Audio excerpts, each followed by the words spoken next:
What's up, everybody? It's your girl Bella. Welcome back to another episode of Life Less Than Lies, where I take you on this journey of my dating life in the DMV, really worldwide once we get there, but in the DMV because this is where I am right now. I am in Maryland, in Prince George's County, Maryland, and the men that are trying to date me are local to the area. So, this is what's going on with my life. I've got two stories for you guys about why I stayed longer than I should have.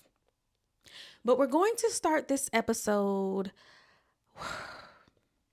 I want y'all to understand that men are odd creatures, okay? There was this gentleman that I was talking to, and he goes, hopefully I'll see you soon. Okay. So I stop, I look at my calendar, and I say, well, if you want to see me before this next wave of snow comes, because it's January right now, it's cold outside, it's snowing, there's lots of ice in my area. So if you want to see me before this next wave of snow comes, I'm free on Friday. And he says, sounds good to me. I say, let me know the details. He says, I'm free that weekend. So I'm a little confused, right? You asked me, hopefully, right? It was passive aggressive. Hopefully, I get to see you. So I said, well, this is the day I'm free, motherfucker, right? He says, sounds good, which means that day is good for him too, right? Right? That's what I'm thinking. The day is good for him too. Friday's good for him too. After work, right? I said Friday all day. If he would have said, let's meet for breakfast, lunch, or dinner, I said Friday, right? And then he goes, I'm free that weekend after I ask him to let me know the details. I don't hear anything Wednesday. We talked on a Tuesday. I don't hear anything Thursday. Friday comes and I'm very surprised that I hear from him. And the conversation is so mediocre. Hey, what you doing? I'm good. What's up? Like, what's up? Let's get to the point, right? Because I'm with the homie. We're out. What's up? And he responds, I'm doing pretty well. I no shade, no tea. I don't give a fuck how you're doing. Are we going the fuck out? Right? So I'm like, maybe there's some miscommunication going on my end because the answers that I'm getting from when I'm texting ain't clicking somewhere. And I'm thinking I'm being a good communicator and maybe I'm just not.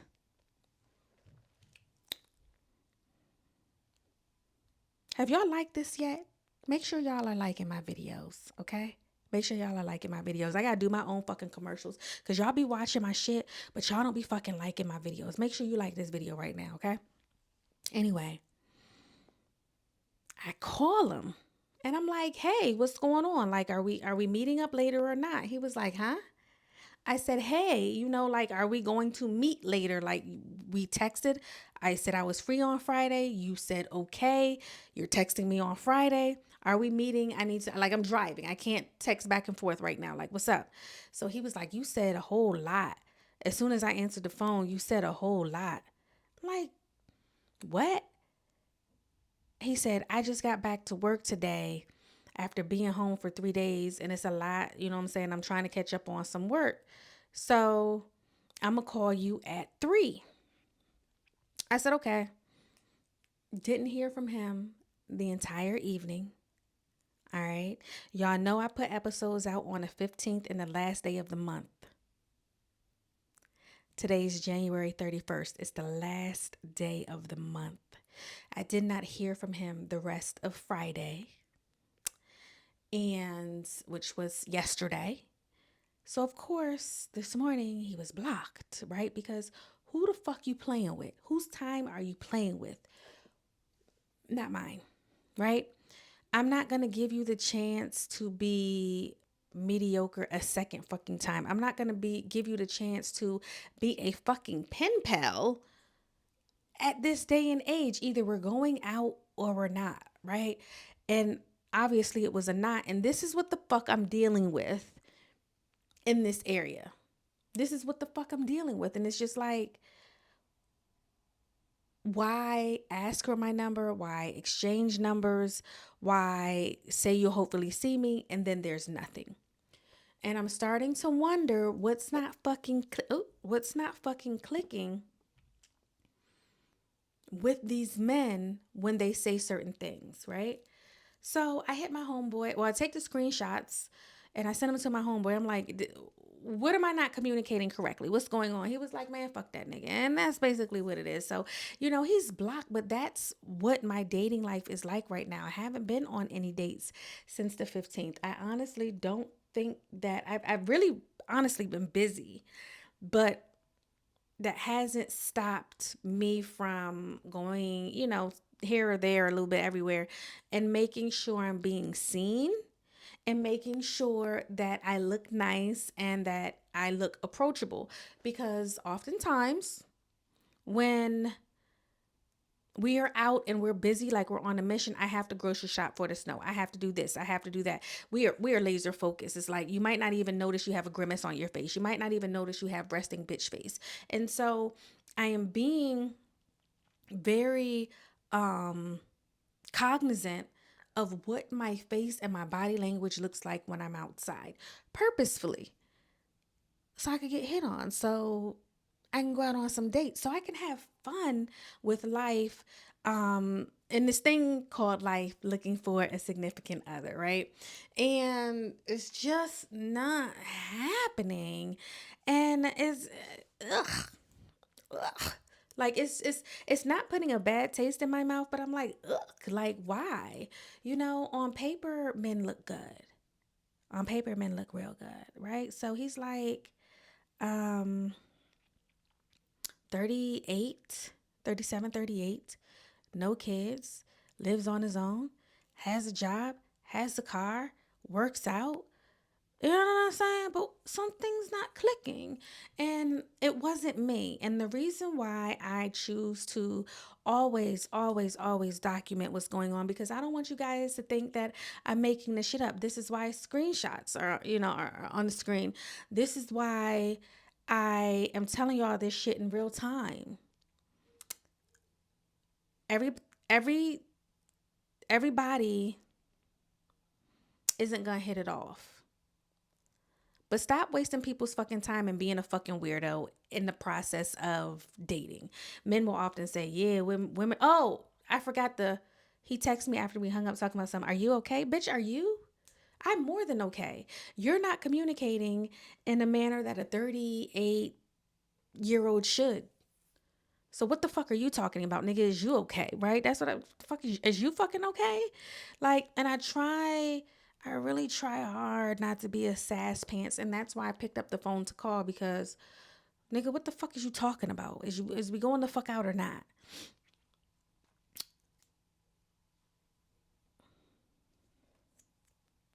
And that's where that is. That's where the fuck that is.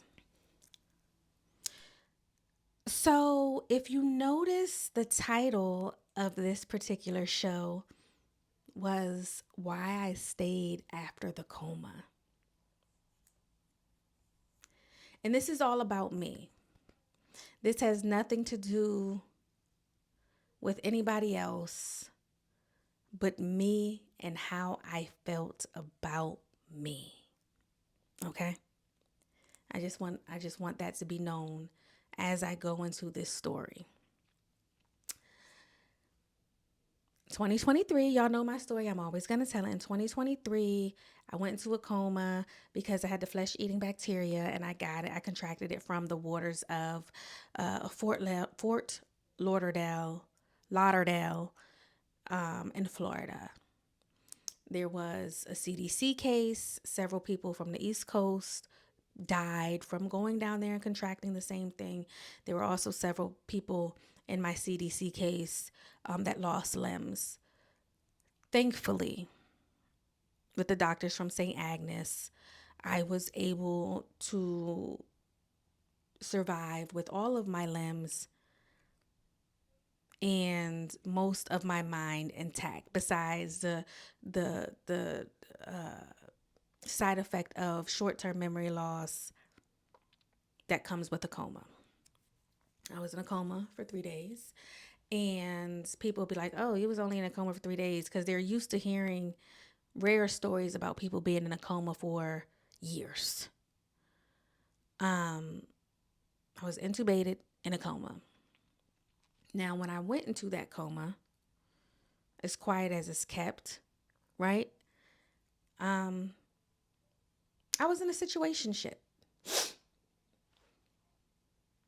I'm going to admit some stuff. We're going to pause that real quick. I'm going to admit some stuff. People keep saying, I need you to tell your story. I need you to be more real. I want you to really tell me what the fuck is going on without being surface level. And I'm going to get into it. And some of the things are kind of embarrassing, and that's why I don't. But let's get the fuck into it. So I was in a situationship, long-term situationship, with someone that had played with my feelings before. And that's on me. That was on me to go back and to continue to fuck with that person. That was all me. There's no blame game here. Okay? So this person is this first, let's say this person doesn't drive. Person didn't drive. Not because they didn't have a car, but because they refused to learn how to drive. Because what I was told, they were in an accident 10, 11 years prior, always just been scared to drive since then. When I started dating this person, it was I'll call an Uber. You don't have to drive. We'll move around that particular type of way. Okay, cool. As long as I don't have to drive every time, I was like, okay. Then you fast forward and we get to when I'm sick. An Uber had to be called to get me to the emergency room.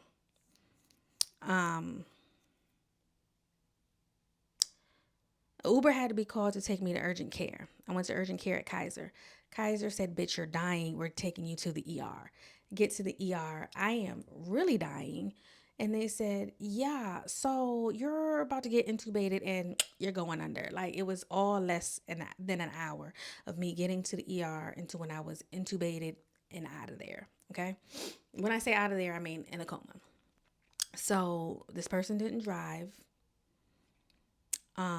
And this was somebody that was really even though we were in a situationship, I was truly at this time in my life only dating them. My bad, my fault, dummy bitch, it was me. And so that was just that, right? We're talking about me coming out of grief from my mom dying. Don't remember 2022 at all. Now we're in 2023 and I'm trying to get my life together and begin to function. And here the fuck I go trying to go visit my mama, right? So we take the Uber to the ER. I'm in the ER. They're putting me under, blah, blah, blah. When I wake up, I have no function of my legs. I can't walk. I have to learn how to eat again. I'm on oxygen. In this time, everything goes through your mind.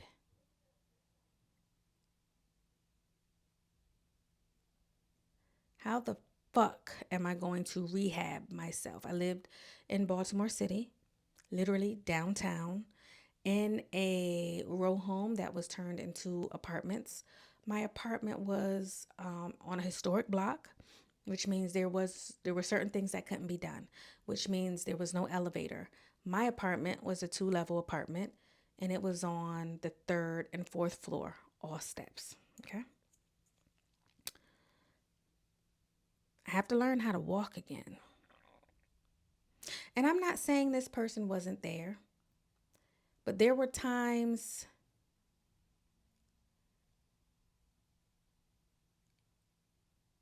during my sickness that were very selfish. And I'm acknowledging this.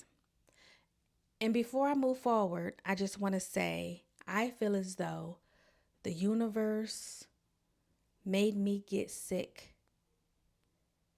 Made me get sick because I was ignoring everything else to leave this motherfucker alone.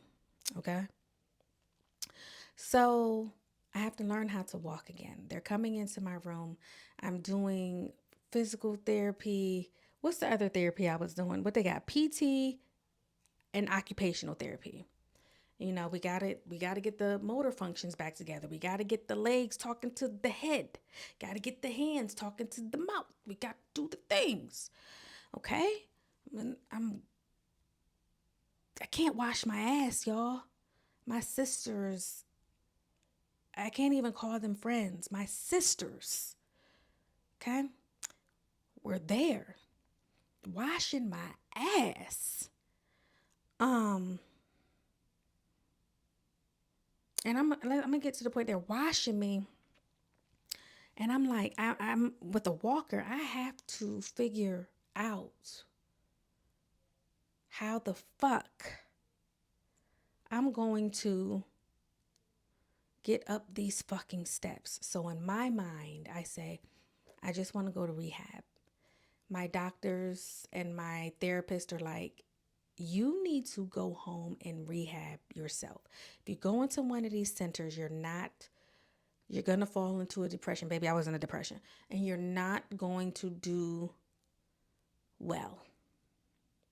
You have to go home so the people we see here that haven't left your side surrounding you are the same people in your home getting you the fuck up, bathing, making sure you're good. We have some good rehab centers, but you're too young for this shit. You need to go home, and we'll have the people come to your house and do it. You need to be in it's best for you to go home. From there, after 2 weeks or whatever it is, depending on what the home therapists say, you'll start going to the Kaiser. You will go to the Kaiser. How the fuck am I supposed to get from home to the fucking Kaiser if I can't even walk? So Slim is in the hospital room. And I said, you need to go get your license. It was just he and I. I said, you need to get your license. I need to be able to get back and forth to therapy. I remember him showing me some fucking car, some fucking Benz. And I was like, what are you showing this to me for? And he basically said that I was a party pooper, for lack of remembering the exact words. But, oh, this is a car I'm going to buy. Are you not excited about me? I said, you don't even have your license. Let's do this shit in order. Okay? You don't even know how to drive. So it's not even like we just don't have a license. We don't know how to drive a car.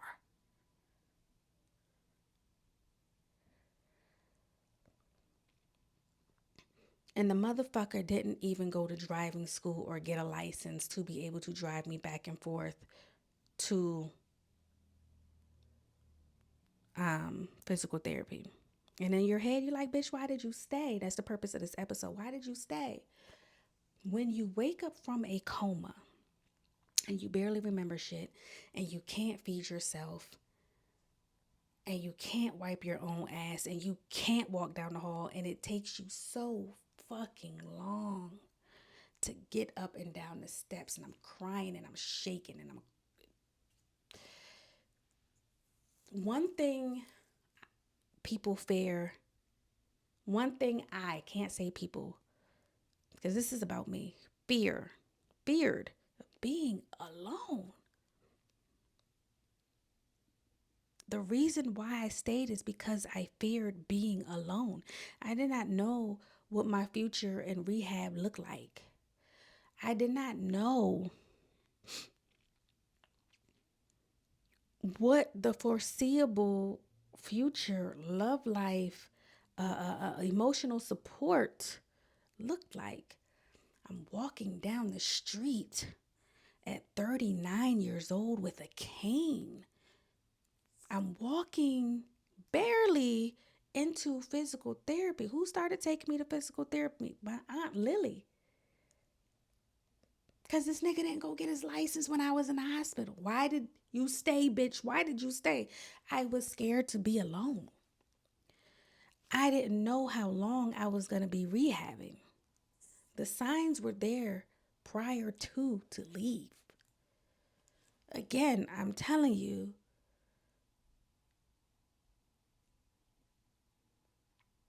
the reason why I got so sick was to see what a motherfucker was going to treat me like in sickness, because I saw how they treated me in health. And the universe said, bitch, you're not listening. And literally sat me down to death on my deathbed to say, do you see now?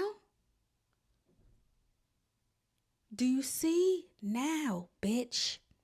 How you gonna act? Because next time it'll probably be death if you keep staying with this motherfucker. Why did I stay? I was scared. Who's gonna date me using a cane at 39? That's worth a fucking damn. Who's gonna understand? My mind ain't right. When I first came home from the hospital, baby, I was asleep like a newborn. I was up for 2 hours, down for 4 to 6, up for 2. My memory was short. This motherfucker knew. Played on that shit too. Why did I stay? I was scared to be alone. The purpose of this episode is to say, do not fucking die being scared to be alone. I walked so y'all motherfuckers could run from these niggas. You hear me? Literally with a walker. Had a walker. Got canes. Still got my canes. Don't stay out of fear, because you will die. Literally. Fucking with these niggas. It takes a lot for me to sit here and have this conversation and to admit the baddie admitting she was scared to be alone. Yeah. I can't wash my ass properly. I got I ordered a bidet to make sure my ass clean. Other things I put in place.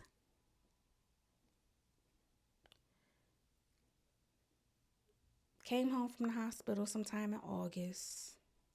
My cousin was getting married in September, first weekend in September. She says, you do not have to come up here. I was the host of the wedding. She said, you don't have to come up here, so I'm coming. I rented a car. I drove to Connecticut. And I said, I want you to ride with me because my kid's coming. Yeah, same Slim. Because if I get tired, I need to be able to pull over, and I want somebody in the car so we don't get run up and done up on if I'm asleep at one of these rest stops.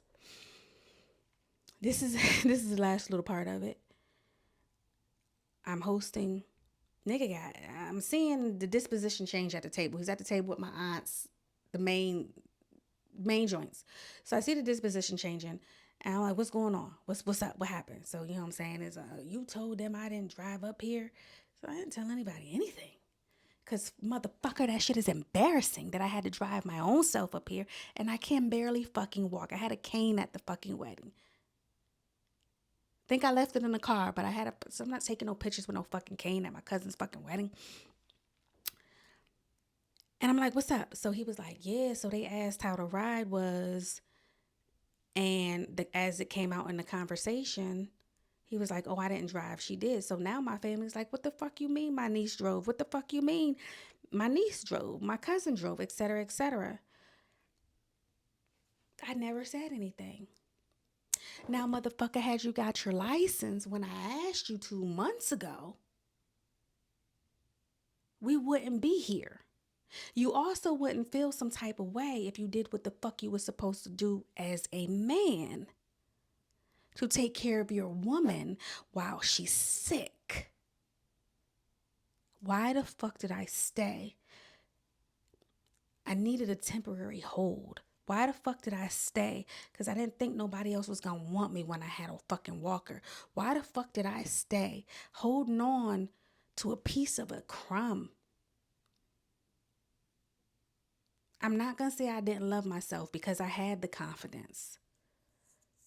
It was fear of being alone during a detrimental time. I can pinpoint all of the times I was supposed to leave. It took me almost dying to see that a motherfucker was not going to elevate their life in a basic skill type of way to fucking take care of me. And so I stayed a little bit after, because who the fuck wanted a crippled bitch? Who?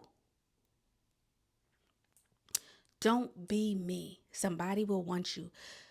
You're going to get better faster when you let the person that is draining you fucking go.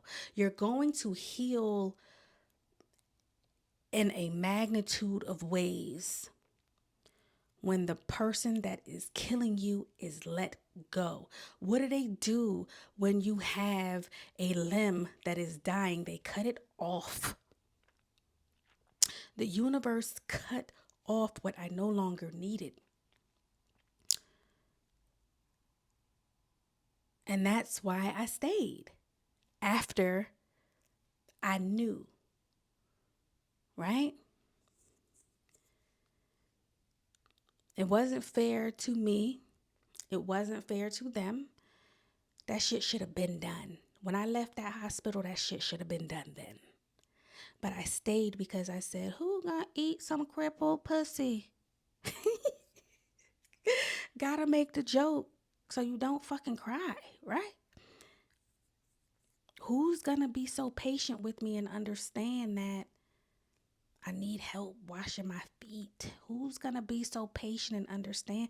None of these new niggas is gonna give a fuck I can't do shit. And so I stayed. Don't be me. Don't be me.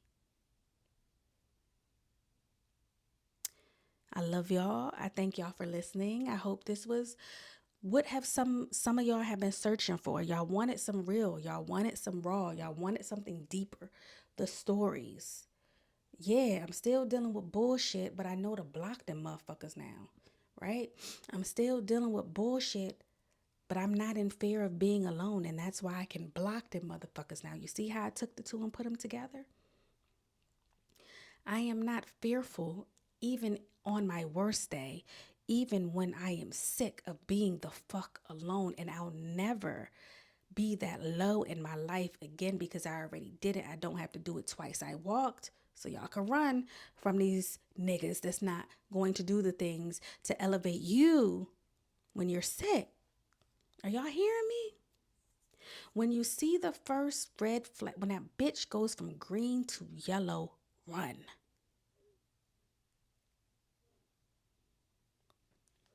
I love y'all because y'all are here with me.